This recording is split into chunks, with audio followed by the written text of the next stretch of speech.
Kelahiran gereja. Saat Yesus mati, pengikut-pengikutnya ketakutan. Mereka menyembunyikan diri. Sesudah Yesus bangkit dari kematian, dia menunjukkan dirinya kepada murid-muridnya. Yesus hidup, tetapi Yesus berencana untuk meninggalkan mereka untuk pergi ke surga, di mana dia selalu tinggal bersama Tuannya, Bapanya. Sebelum dia pergi, Yesus berjanji kepada para pengikutnya, dia akan mengirimkan roh dari Allah untuk menjadi penghibur dan penolong. Waktunya sudah dekat, beberapa hari sudah Yesus pergi, Allah Roh Kudus datang. Dan terjadilah, sekitar 120 pengikut Yesus sedang berdoa bersama dalam sebuah rumah. Tiba-tiba rumah itu dipenuhi dengan suara tiupan angin keras. Lidah-lidah api hinggap atas masing-masing orang. Mereka semua dipenuhi dengan Roh Kudus, seperti yang dijanjikan Yesus. Di luar jalan, murid-murid Yesus berbicara dalam bahasa yang tidak pernah mereka pelajari sebelumnya. Orang-orang asing yang berkunjung mendengar murid-murid Yesus, murid-murid itu berbicara tentang pekerjaan-pekerjaan Tuhan yang luar biasa dalam berbagai bahasa. Pengunjung-pengunjung itu merasa heran. Apakah artinya ini? Mereka bertanya. Mereka mabuk oleh anggur. Orang lain menyindir. Tetapi Yesus menjawab, orang-orang ini tidak mabuk. Itulah yang difirmankan Allah dengan perantaraan Nabi Yoel.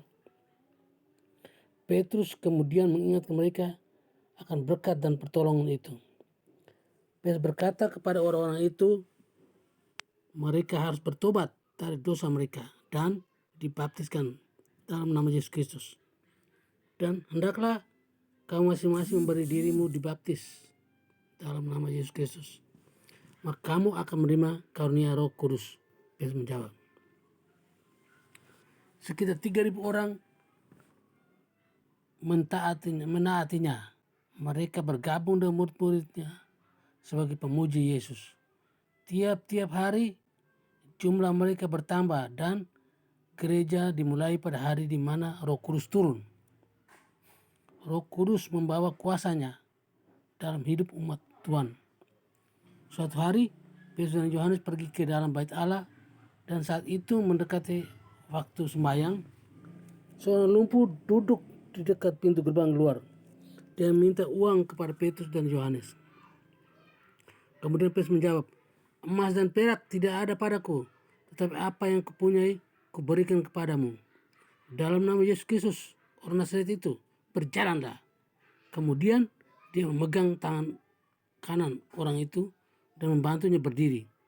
Jadi orang lumpuh itu melompat, berdiri dan berjalan masuk bersama mereka, berjalan, melompat dan memuji Tuhan. Orang banyak berkumpul bersama, kagum akan mujizat itu. Petrus berkata kepada mereka, itu adalah kuasa Tuhan, bukan diri sendiri, dengan menyembuhkan orang lumpuh itu. Saat Petrus mengingatkan orang-orang Yahudi bahwa Yesus bangkit, pemimpin bait Allah sangat marah menangkap Petrus dan Yohanes dan memasukkan mereka ke dalam penjara. Bagaimanapun, sekitar 5.000 orang percaya kepada Yesus. Hari berikutnya, Petrus dan Yohanes berdiri di depan penguasa bait Allah. Dengan kuasa manakah? Atau dalam nama siapakah kamu bertindak demikian? Penuh dengan Roh Kudus, Petrus menjawab dengan berani. Dalam nama Yesus Kristus orang Nazaret yang kamu salibkan, tetapi yang telah dibangkitkan Allah dari antara orang mati. Bahwa oleh karena Yesus itulah orang ini berdiri dengan sehat sekarang dan di depanmu, kamu. Tanpa gentar Petrus melanjutkan, sebab di bawah kolong langit ini tidak ada nama lain yang diberikan kepada manusia yang olehnya kita dapat diselamatkan. Karena tidak ingin orang-orang percaya kepada Yesus, pemimpin-pemimpin melarang dengan keras kepada Petrus dan Yohanes. Mulai sekarang jangan kamu berbicara kepada siapapun dalam nama Yesus. Petrus pernah merasa takut untuk berdiri dan berbicara bagi Yesus. Tapi itu terjadi sebelum Roh Kudus datang. Sekarang Tidak ada seorang pun yang bisa membuatnya takut.